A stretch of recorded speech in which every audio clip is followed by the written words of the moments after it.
In the brutal high-stakes world of the NHL draft, you don't just pick players, you pick futures, you pick hope, and sometimes you pick gambles. But for the Philadelphia Flyers, the summer of 2023 wasn't just any draft. It was Danny Brière's his first real opportunity to reshape a franchise that had been stuck in neutral for far too long. The war room in Nashville was electric, every decision loaded with consequence, because rebuilding isn't for the faint of heart. It's a high-wire act where one mistake can echo for years. In this episode, we break down every single Flyers pick, how they got it, who they chose, and what it means for the Orange and Black's future. This is Breaking Brière. Let's dive in.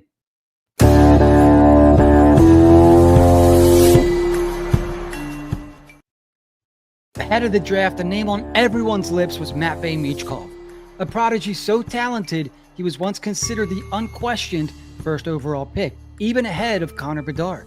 But the cold reality of geopolitics and a KHL contract tied to SKA St. Petersburg kept teams away. The top 6 picks passed him by, a colossal slide in a draft defined by risk tolerance. When the Flyers' name was called at 7, the hockey world held its breath. Michkov's hands, vision, and shot could change a franchise. But the wait, perhaps years, at least that's what was expected at the time, would test the patience of any fan base. Briere took the plunge, betting the house on potential over certainty. This was more than just a draft pick. It was a declaration that the Flyers were playing the long game and that they believed Michkov would be their future, no matter the wait. This pick came to the Flyers by virtue of their own disappointing 2022-23 campaign, where they finished near the bottom of the league standings. No trades, no deals, just the cruel lottery system handing over a premium opportunity to a team desperate for hope.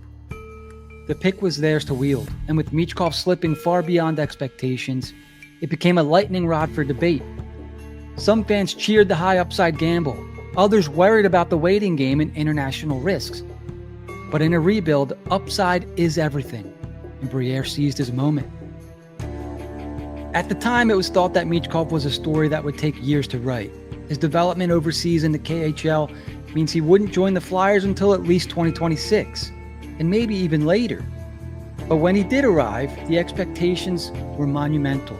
Briere envisioned a player who could electrify a crowd, who blended creativity with skill, who could become the new face of Flyers hockey.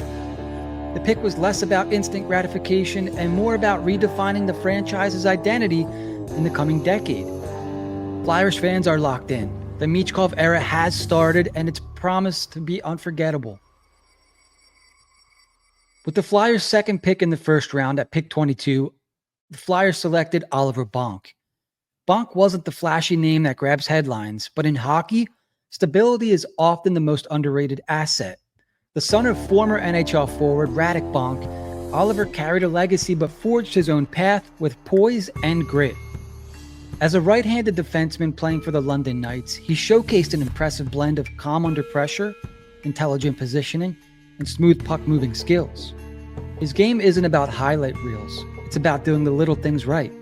Efficient puck retrievals, smart breakouts, and physicality in the defensive zone. For a Flyers team looking to rebuild from the back end, Bonk was exactly the type of dependable presence they needed to anchor their future defensive corps. Briere's choice here spoke volumes, balanced the high-risk Michkov pick with a rock-solid defensive prospect. This pick wasn't originally the Flyers. It was acquired through one of Briere's earliest and boldest moves as general manager, the blockbuster 3-team trade that sent Ivan Provorov to Columbus. Through a complex shuffle involving the Los Angeles Kings and the Blue Jackets, the 22nd overall pick came to the Flyers, a key asset in their rebuild. It was a high-stakes chess move, turning a longtime Flyers stalwart into future potential. The Bonk pick embodied the cost and reward of Briere's new regime. No player is untouchable when it comes to rebuilding a team hungry for a fresh identity. Defense ultimately wins championships. It's a mantra whispered in every NHL locker room, and Briere took it seriously. Bonk isn't just a draft pick, he's a building block. His combination of hockey IQ and physical tools suggests he could slot into the top 4 role in a few years, providing stability and leadership on the blue line. Flyers desperately needed that, especially with the youth movement bursting at the seams. Pairing Bonk's steadiness with the explosive upside of Michkov signals a two-pronged approach. Skill up front, grit in the rear. This pick isn't flashy, but it's foundational. As Flyers fans know all too well, goaltending can make or break a franchise. And for the Flyers in 2023, the net was an unsettled puzzle. Enter Carson Bjarnason, the lanky athletic netminder from the WHL's Brandon Wheat Kings. At 6'3", Bjarnason combines size with the fluid butterfly style, showing exceptional calm in high-pressure situations. His ability to track pucks and read plays marked him as one of the top goalie prospects in the draft. Briere needed to start building depth in goal, and this pick was a calculated step toward securing the crease for the future. This wasn't originally the Flyers' pick. It came to the Flyers via a trade involving the Chicago Blackhawks, as the Flyers acquired a 2023 second-round pick, number 51, from the Chicago Blackhawks for a 2024 second-round pick and a 2023 sixth-round pick. This is the perfect example of how front offices use assets from previous deals to leverage future gains. Briere and his team carefully monitored the asset pipeline, ensuring they had ammo to draft to take smart, high-upside players like Bjarnason. Bjarnason's path won't be immediate NHL stardom. The Flyers knew this would be a patient development project, a goalie who would eventually have to hone his skills in the minors before making the leap to the NHL. But in a rebuild, patience is a virtue, especially between the pipes. Bjarnason's combination of size, skill, and mental toughness makes him a candidate to become Philly's backbone and net down the line, something the Flyers desperately need. When Briere stepped to the podium with the 87th overall pick in the 2023 NHL Draft, they went off the North American board and straight into Russia's MHL to grab Egor Zavragin, the goaltender who had been quietly making waves in Russia. This wasn't just a best player available pick, this was a move with intent. Danny Brière and the scouting staff clearly saw a goalie with size, athleticism, and raw potential to develop into a difference maker down the line. At just 18 years old, Zavragin was already showing a level of composure in net that turned heads overseas. The Flyers acquired this pick from the New York Rangers for Justin Braun back in 2022. The Flyers received a third-round pick. This gave Briere the freedom to take a swing, and with top-tier prospects rarely falling this far, it was the perfect spot to add depth to the crease. The Flyers had already addressed the forward position earlier in the draft, so locking in a high-upside goaltender was a calculated step toward long-term stability in net. Zavragin stands out for his blend of size and athleticism. At 6'3", he covers the net well, but also moves with fluidity that makes him tough to beat laterally. His glove hand is quick, his tracking is sharp, and his rebound control is ahead of most goalies his age. He's aggressive and challenging shooters, but disciplined enough to stay square to the puck. Scouts noted his mental toughness. He doesn't get rattled after giving up a goal, a trait that's invaluable for a young goaltender making the transition to higher levels of play. Goaltending depth has been a recurring conversation in Philadelphia for years, and Zavragin fits the mold of a long-term project who could develop into a legitimate NHL option. With Sam Ersson already in the NHL and Flyers drafting Carson Bjarnason in the round before, Zavragin can take his time overseas without pressure to rush. This fits Briere's apparent strategy: stack the pipeline with talent and let players develop in the right environment before making the leap. With the Flyers' second pick in the third round, pick number 87 overall, Denver Barkey heard his name called, a name that might fly under the radar for casual fans, but for scouts and coaches, he was an intriguing two-way winger with a relentless motor. Playing in the queue, Barkey earned a reputation for his work ethic, his forechecking pressure, and his willingness to play a gritty physical game. Listed 5'10", he's not the biggest player on the ice, but his speed and tenacity make up for it. Coaches love players who can kill penalties, battle in the corners, and chip in offensively, and Barkey fits that mold. This pick originally belonged to the Florida Panthers and was acquired by the Flyers in the Claude Giroux trade. It's a reminder that even when stars leave the organization, their departures can still bring value.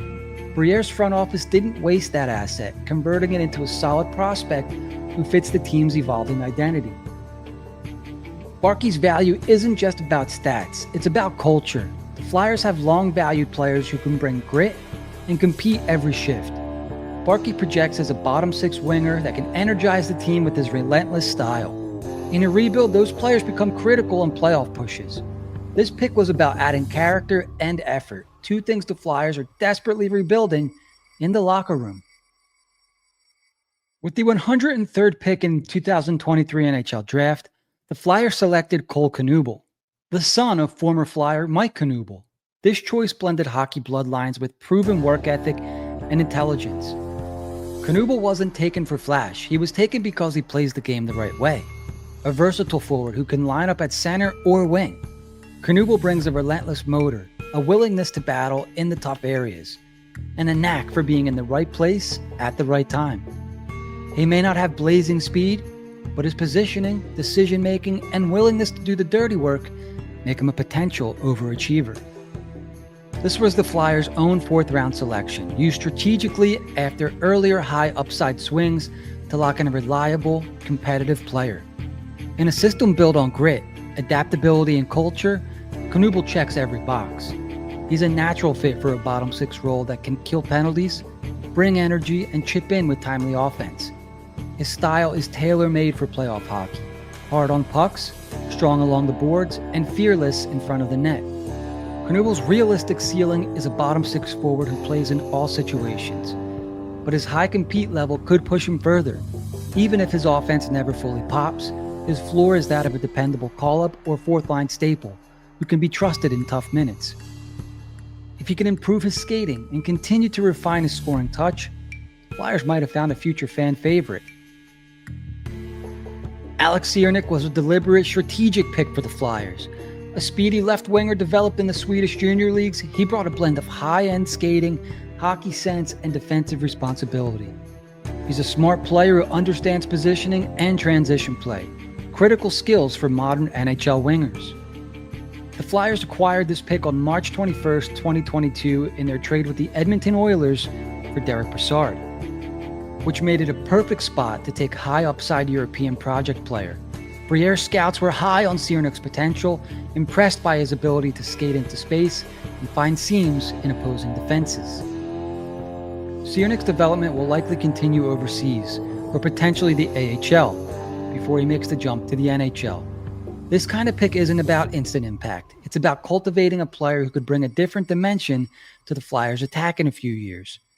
Briere's philosophy here is clear. Build depth, add speed, and prepare for multiple player pathways.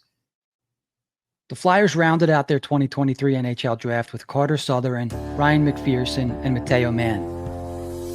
All right, Flyers fans, now that we've gone pick by pick, it's time to give Danny Briere a score for his first official draft as an NHL GM. This draft was about one thing, swinging for upside. Briere and his staff loaded up on skill, speed, and hockey IQ, especially in the first three rounds. Matvei Michkov was a bold, franchise-altering swing at 7th overall. Oliver Bonk gave the Flyers a steady, smart, two-way defenseman with a reliable NHL projection. The second round brought Carson Bjarnason in goal, a prospect with legitimate number one NHL potential. And then there's Egor Zavragin, the third-round Russian goalie who might be the most under-the-radar pick of the draft. Big frame, elite athleticism, and already putting up eye-popping numbers in Russia. If he develops the way the Flyers think he can, Zavragin and Bjarnason could be the organization's goalie tandem of the future. Alex Ciernik was another massive value pick, giving Philly one of the fastest skaters in the entire draft. Were there risks? Absolutely. Michkov's KHL timeline at the time was uncertain. Zavragin's overseas development and some later round gambles mean not every pick will hit. But the philosophy was clear. Build a future core that can actually change games. Here's my official Breaking Brière rating of the 2023 NHL Draft. Danny Briere's first as general manager of the Philadelphia Flyers. My final score is a 9.1 out of 10. It was aggressive, calculated, and unapologetically aimed at the Flyers' long-term future. And how can it be any less than 9 when you come away with arguably the best player in the entire draft in Matvei Michkov? 10 picks, 10 moves, 10 bricks laid in the foundation of the Flyers' new era. But the story doesn't end at the draft table, not by a long shot. Weeks after the draft, Danny Briere made another big move, a trade with the Carolina Hurricanes to acquire Massimo Rizzo, a player who had been tearing it up in the collegiate levels with the University of Denver. What did Briere give up, and what could Rizzo potentially be? That's a story for the next episode of Breaking Brière. Make sure you're subscribed, hit that notification bell, and give us a like if you enjoyed today's episode. Most of all, stay locked in. The rebuild's just getting started. I'll see you next time on the next episode of Breaking Brière.